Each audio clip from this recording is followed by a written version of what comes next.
최근에 이 여러 가지 우선순위들이 많을 겁니다. 이것을 먼저 해야 될까, 저것을 먼저 해야 될까.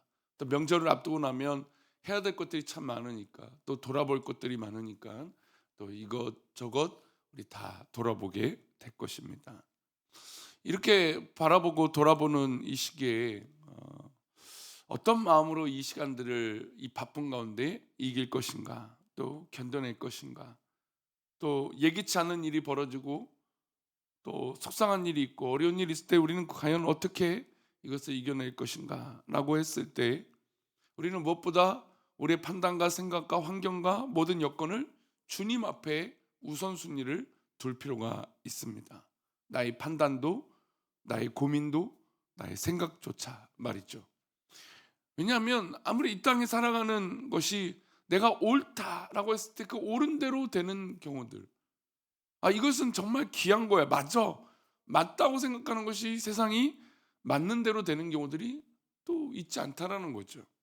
그럼 아무래도 상함도 있고 상처도 있고 어려움이 있을 텐데, 과연 그것을 어떻게 풀어나갈 것인가. 믿음의 사람들은 이 풀어가는 방법을 주님께 그 원칙을 두고 주님의 방법으로 우선순위를 두고, 주님이 원하시면이라는 거 한다면 모든 것을 쏟아부으면, 여러분 그것은 우리에게 그 다음의 결과가 인간적으로 틀렸다, 잘못됐다, 문제다 이를 고민할 필요가 없다라는 것이죠. 오늘 본문에 보면 화가 나는 사람들이 있었고, 그것도 반면에 어떤 사람은 모든 것을 쏟아부은 사람들이 있었어요. 예수님이 이제 곧 유월절 어린 양의 모습으로 십자가에 달려 돌아가실 날이 얼마 남지 않았습니다. 예수님께서 베다니를 방문하셨고, 베다니는 예루살렘 근처의 작은 마을이었습니다. 베다니에는 가난한 사람들이 모여 살고 있었고, 특별히 나병 환자들이 그 근처에 살고 있었습니다. 우리가 잘 아는 대로 나사로와 마리아도 또 마르다도 이 동네의 이 마을 사람들이었습니다. 예수님은 예루살렘에 방문하실 때마다 꼭 이 베다니를 들르셨습니다. 그리고 사람들과 함께 하셨죠. 환자가 있으면 그들의 환우들을, 그 병을 고쳐주셨고, 마음이 상한 자가 있으면 그 마음을 위로해 주셨습니다. 이날도 역시 주님께서 베다니 나병 환자 시몬의 집에서 식사를 하고 계셨습니다. 그런데 그때 사람들이 아주 깜짝 놀랄 만한 일들이 벌어집니다. 어떤 일일까요? 3절 말씀 다시 볼까요? 예수께서 베다니 나병 환자 시몬의 집에서 식사하실 때 한 여자가 매우 값진 향후 곧 순전한 나드 한 옥합을 가지고 와서 그 옥합을 깨뜨려 예수의 머리에 부으니, 예수님께서 식사하시는데 어떤 여인이 와서 순전한 나드 옥합을 깨뜨립니다. 그리고 주님의 머리에 부어버립니다. 이 장면을 보고 사람들이 깜짝 놀라게 됩니다. 사람들은 입을 다물 수 없었죠. 향기가 나서 입을 다물 수 없고 이게 아니었습니다. 이 나드 옥합이 주는 상징성 때문이었습니다. 당시 유대 여성들은 결혼하기 전에 지창금 같은 것을 준비해 되었습니다. 근데 그 지창금이 무엇이었냐면, 여러 가지 다양한 것들이 있겠지만 그 중에 하나가 그 시대에 아주 소중한 향유를 가지고 결혼을 하는 것이었습니다. 어떻게 보면 상징성이 있죠. 이 향이라는 게 좀 향기도 나고 또 오래 가고 이런 상징성이 있어요. 그러니까 결혼할 때 향유를 준비한다는 건 향기가 난다는 뜻이고, 오래 지속되는 이 향이라는 뜻으로 이 결혼 생활에 축복의 의미를 담고 있었습니다. 근데 이 향유를 조금씩 갖고 있었는데, 이 여인은 이 옥합을 담을 만큼의 이 향유를 가지고 있었던 겁니다. 그것을 주님께 부어드린 것이죠. 여인이 옥합을 예수님의 머리에 전부 부어드렸다는 것은, 이제 자기는 시집 가는 것보다 누구가 우선으로 둔 걸까요? 예수님을 우선으로 둔 것입니다. 예수님을 향한 어떤 이 여인의 순수한 이 사랑의 표현이었죠. 근데 이 모습을 보고 사람들이 반응이 일어납니다. 우리 4절과 5절인데요. 함께 읽겠습니다. 어떤 사람들이 화를 내어 서로 말하되 어찌하여 이 향유를 허비하는가? 이 향유를 300데나리온 이상에 팔아 가난한 자들에게 줄 수 있었겠도다 하며 그 여자를 책망하는도다. 지금 첫 번째로 허비라고 하는 장면이 나옵니다. 그래서 화가 났어요. 왜 허비를 하는가라는 것을 보면 말씀드린 대로 이 여인은 시집을 가기 위해서 준비한 거였어요. 결혼 지참금이죠. 그럼 결혼 지참금을 깨뜨렸다는 걸 모든 사람들이 알고 있는 거예요. 이 향유는, 이 옥합은 그런 의미라는 걸 다 알고 있었던 거죠. 근데 그걸 깨뜨려서 예수님의 머리에 부었다. 그러면 저 여인은 지금 결혼할 생각이 없는가? 뭐 예수님과 결혼하려는 거, 아니면 저 귀한 것을 왜 저렇게 하는가라서 허비한다라고 생각을 했던 거죠. 왜냐하면 저 목적은 결혼을 위한 거니까. 그럼 결혼할 사람도 아니고 뭐 그것도 아닌데 왜 저기에 할 것인가. 이제 그래서 허비한다. 두 번째, 이 가치가 있다라는 겁니다. 왜냐하면 옥합, 이 향유라는 게 뭐 우리도 지금 현대 이 향유 뭐 향수를 쓰지만 향수를 쓰는 분도 있고 안 쓰는 분도 있습니다. 당연히 향기는 자기의 몸에 나야 될 것들을 그 향수로 바꾸는 것이죠. 근데 그것을 안 쓰시는 분들을 보면, 저도 뭐 쓸 때도 있고 뭐 거의 뭐 안 쓰는 일이 많지만 어, 이게 뭐 그냥 쓰면 날아가 버리는 거잖아요. 돈으로 본다면, 뭐 비용으로 본다면, 야 이거 뭐 그냥 이렇게 날아가는 것, 뭐 이 가성비로 따진다면 뭐 별거 아니다라고 생각할 수도 있는 거죠. 귀하게 여기는 사람도 있지만, 근데 여기에 가치가 있었어요. 어떤 가치가 있었냐면 300데나른이에요. 그러면 이것이 그 당시로 보면 매일 하루도 쉬지 않고 일했고, 또 그것을 한 푼도 쓰지 않고 모은 것이 300데나리온이에요. 한 데나리온이 한 사람의 품삯이니까. 그러니까 지금으로 치면 뭐 10만 원만 계산해도 엄청난 돈인 거죠. 뭐 예를 들어서 20만 원 계산한다. 거의 뭐 엄청난 이 비용을 들여서 한 방에 써버린 거죠. 그러니까 이 사람들의 마음엔 허비한다는 마음이, 아니 저 여인이 지금 시집을 갈 것을 포기했나? 아니면 저 비싼 것을 왜 저렇게 하는가? 뭐 그것도 좋은데 여기 모여있는 사람은 또 의로운 사람들이었어요. 그래서 어떻게 판단하냐면, 아니 저 300데나리온이나 되는 엄청난 것을 아니 팔아서 저렇게 버리지 말고 가성비를 따지는 거죠. 그 중에 그렇게 버리지 말고 아니 가난한 사람들한테 나눠주면 더 좋은 거 아닌가? 뭔가 좋은 가치로 이야기를 합니다. 여기서 가난한 자들은 여인을 비난하는 그들을 포함해서 베다니 동네 사람들에게 어떤 사람들이 살고 있었어요? 예, 근처에 나병 환자들, 정말 어려운 사람들이 살고 있었어요.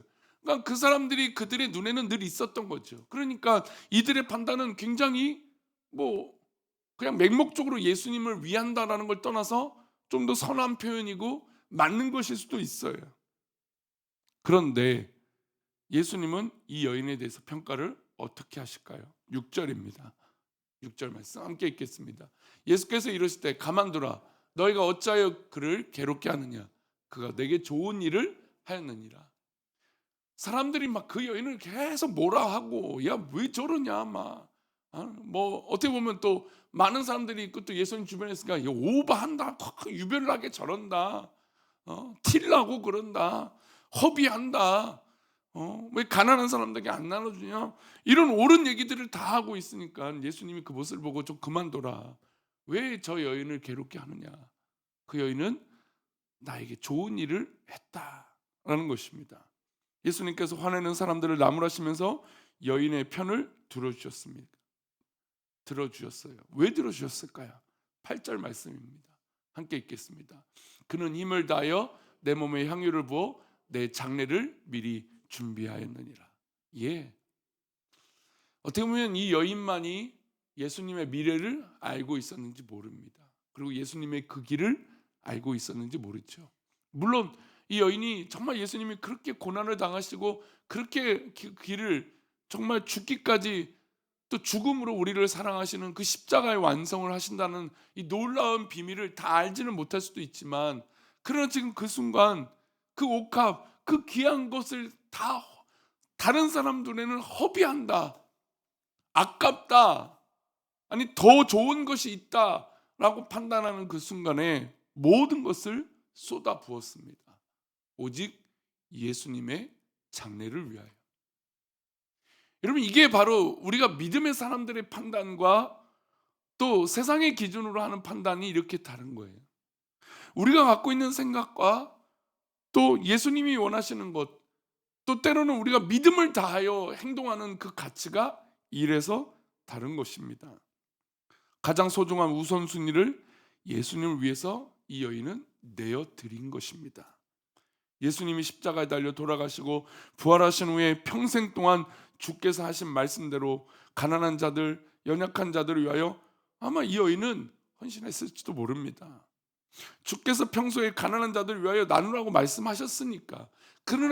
그런데 지금 가장 이 순간에 가장 우선순위는 예수님의 죽음을 준비하는 것이에요.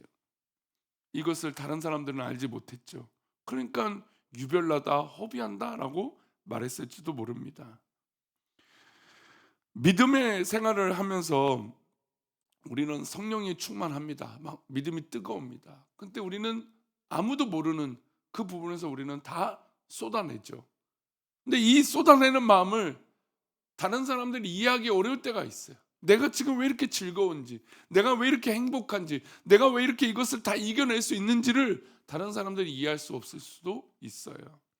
그런데 그 순간에 우리가 내 중심에 주님께 다 쏟아붓는 것이 있다면, 또 주님께서 기뻐하시는 것이 있다면 우리는 지금도 기꺼이 내 우선순위를 주님 앞에 다 쏟아부어야 됩니다. 어떻게 보면 지금은 우리에게 훈련의 시간이라고 할 수 있어요. 근데 만약에 여러분들에게 결정적인 순간에 주님께서 헌신을 요구하신다면 여러분 모든 것을 쏟아부으실 수 있을까요? 그것이 꼭 물질이 아닙니다. 시간이고 마음이고 생각이고 모든 것을 말이죠. 그러나 우리가 우리 합리적인 우리의 생각으로 이것은 옳고 이것은 안 되고 저것은 되고 이렇게 계산으로 우리가 주님 앞에 살 수 있을까요? 그렇지 않습니까? 우리가 적어도 새벽에 나오신 분들은 예수님 원하시면, 예수님 바라시면 그 관점에 우리는 용납이 되는 분들 아닌가요? 그렇다면 어떤 인간적인 판단보다 주님 앞에 모든 것을 쏟아붓고 모든 것에 우선순위를 때로는 둘 줄 아는, 그러니까 매 순간마다 막 그렇게 살 수는 없죠. 그러나 결정적인 그 순간, 내가 가장 고민되는 그 순간에 다 제쳐놓고 오직 주님께 헌신하는 것이죠. 그런 믿음의 고백이 있다면 주님께서 이 여인을 기억하셨죠. 이 여인이 나를 위해 장례를 예비한 그 모습을 예수님이 기억하시게 된다는 것입니다. 그러니 어떠한 헌신과 어떠한 수고와 어떠한 모든 것을 쏟아부은 그 모든 신앙의 고백을 다른 사람은 몰라도 누가 기억하고 계실까요? 우리 주님께서 우리 성도들을 기억하고 계실 거예요. 그러니 여러분 사람의 일로 어려워하지 마시고 사람의 일로 실망하실 필요 없습니다. 오직 주님의 나라를 위하여 쓰임받고 영광을 돌리고 위로받고 충만한 우리 모든 성도들의 삶이 되기를 축원합니다. 기도하겠습니다. 하나님 아버지, 또 이 새벽에 기도하는 성도들은 적어도 일평생 옥합 하나 정도는 깨뜨렸던 믿음의 삶을 살아왔던 성도들입니다. 그런데 그때는 깨뜨렸지만 지금은 혹시 내가 주저하거나 지금은 혹시 인간적인 타협을 하고 있는 것은 아닌지 우리가 돌아보게 하여 주시고 온전히 주님께서 기뻐하신 그 순간에 우리의 모든 것을 쏟아부을 수 있는 그런 믿음의 결단이 우리 가운데 있게 하여 주옵소서. 하나님 기뻐하시는 것이 무엇인지, 사람을 좋게 하는 것이 아니라 하나님을 기쁘게 할 수 있는 믿음의 결단이 무엇인지 돌아보고 또 그렇게 쓰임받는, 그래서 은혜가 충만한 우리 성도들의 삶이 되도록 인도하여 주옵소서. 우리들을 그렇게 인도하실 것을 믿사오며 거룩하신 예수 그리스도 이름으로 기도 올리옵나이다. 아멘.